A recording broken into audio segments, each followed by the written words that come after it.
Hi. Oh, hi. I know, but we should...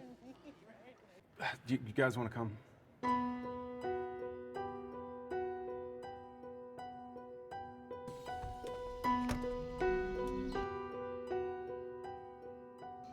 This place sucks.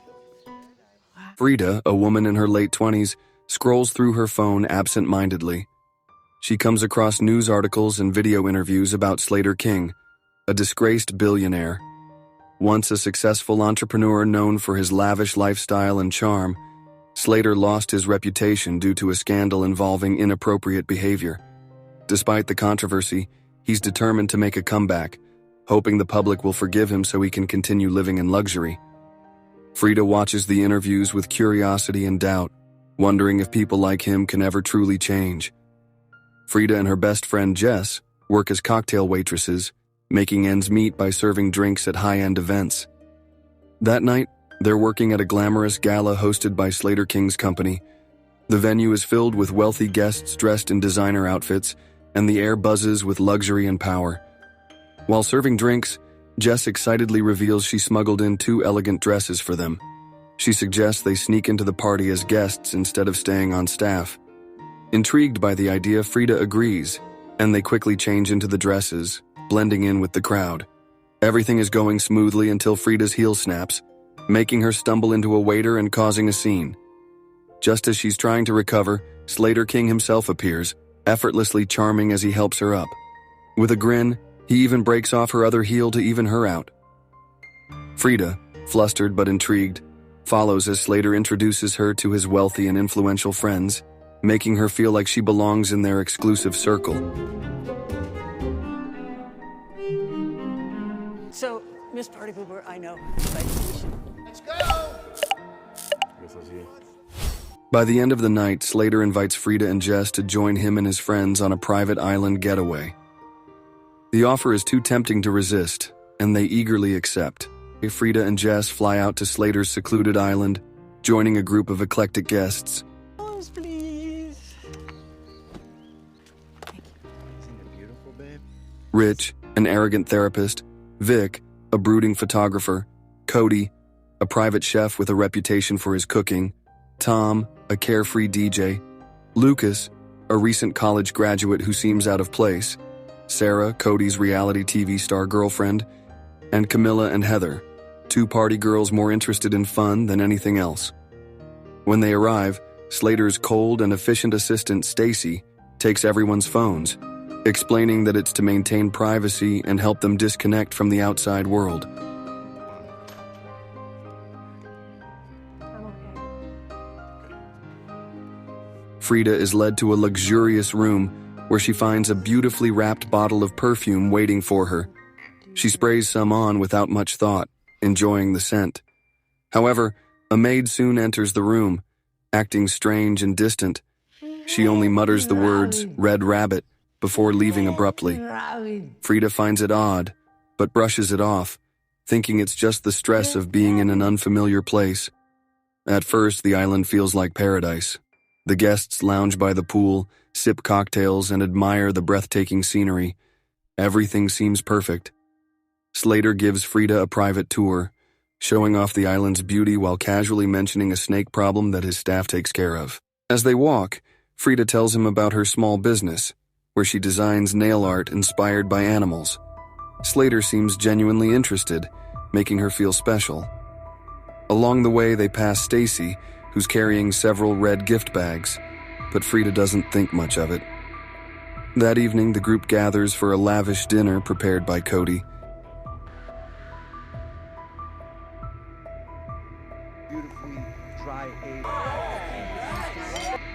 As the night goes on, they take drops of MDMA, heightening the party atmosphere.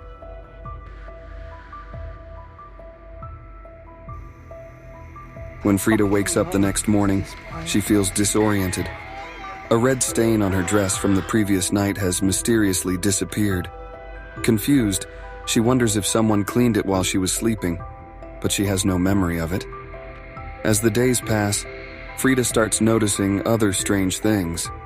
She has flashes of memories that don't make sense and wakes up with dirt under her fingernails, though she doesn't remember doing anything to cause it. Her unease grows, and she becomes suspicious of the island and its residents. One day, when she tries to return Slater's vape pen, he reintroduces her to Rich, even though she clearly remembers meeting him at the gala. The moment unsettles her even more. Meanwhile, Jess notices strange things too. She becomes wary when she sees the same maid from before handling some of the snakes on the island. The maid's behavior feels off, making Jess wonder if something else is going on. One night during a party, Jess suddenly screams in pain after being bitten by a snake. Slater quickly kills it and gets her treated, but the experience shakes her.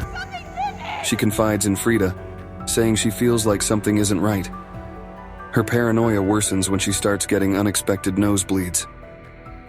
The next day, Frida looks for Slater, but instead finds the maid again. This time, the maid offers her a strange liquor made from snake venom. Hesitant, Frida drinks it, finding the taste bitter and unpleasant. Frida starts noticing more strange things, like a mysterious bruise on Sarah's arm, but the most alarming discovery is that Jess is missing.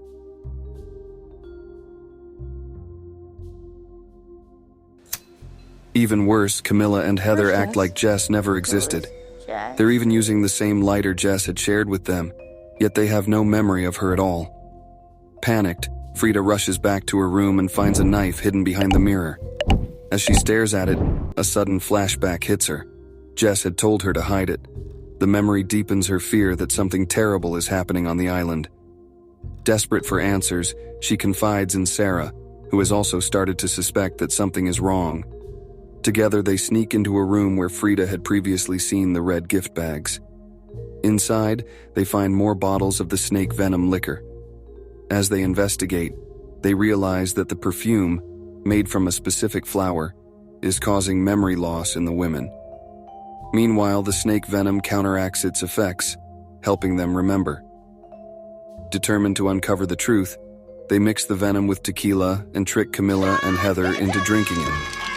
Unintentionally, Stacy drinks some as well, and the toxin begins unraveling the sinister reality hidden beneath the island's glamorous facade. As the group gets increasingly intoxicated, Frida seizes the opportunity to sneak into Slater's office and find their confiscated phones. Sarah keeps watch, ready to alert her if anything happens.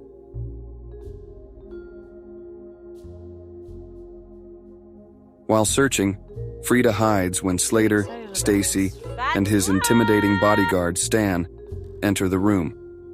Concealed, she rummages through Slater's belongings and stumbles upon a collection of photos from a past trip to the island.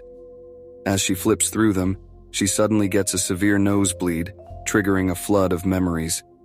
She remembers herself and the other women tied up, terrified and powerless. Jess had remembered everything earlier, which is why Slater ordered Stan to kill her, snapping her neck to silence her. Now that Frida's memories are returning, she realizes the full horror of what's been happening on the island. Frida manages to escape and tells Sarah everything. That night at dinner, more memories surface. She recalls that the men had been drugging and assaulting the women, using the perfume to erase their memories afterward. Rich had attacked her at the gala, which explains his shock when she recognized him earlier. Determined to fight back, Frida and Sarah devise a plan.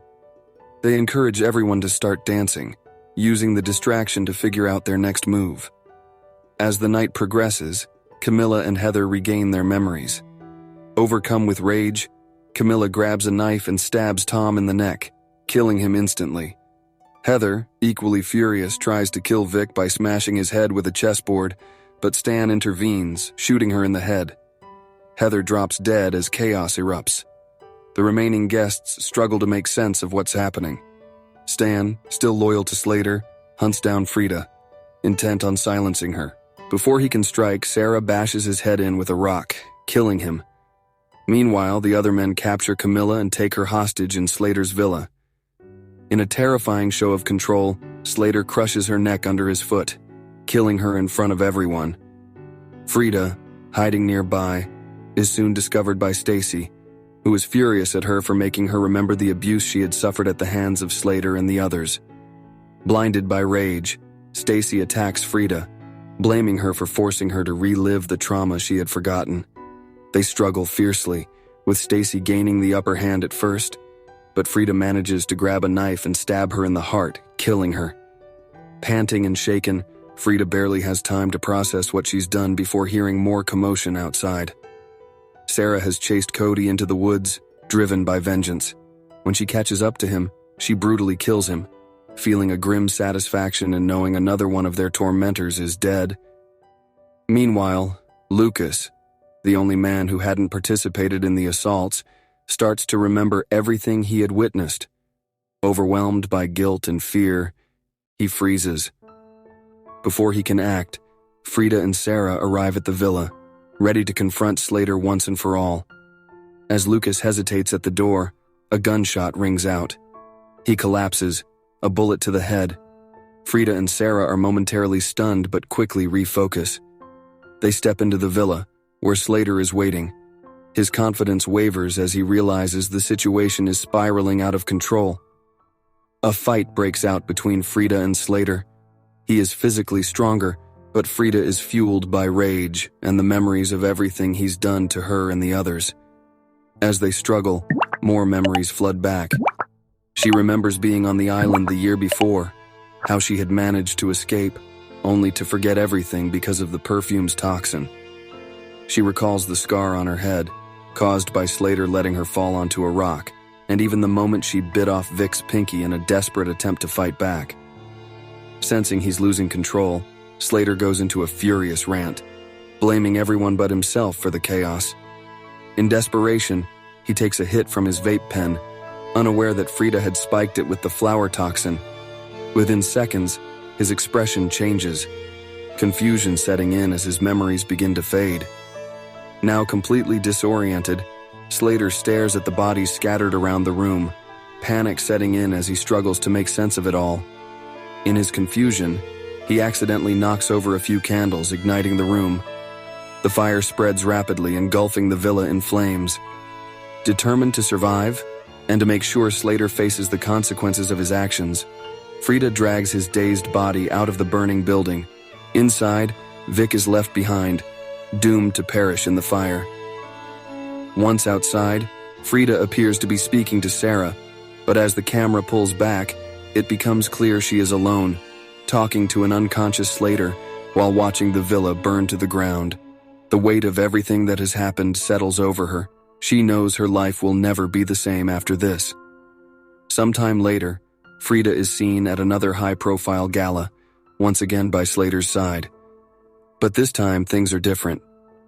The once powerful billionaire is now completely under her control, subdued by the flower toxin she continues to administer through his vape pen.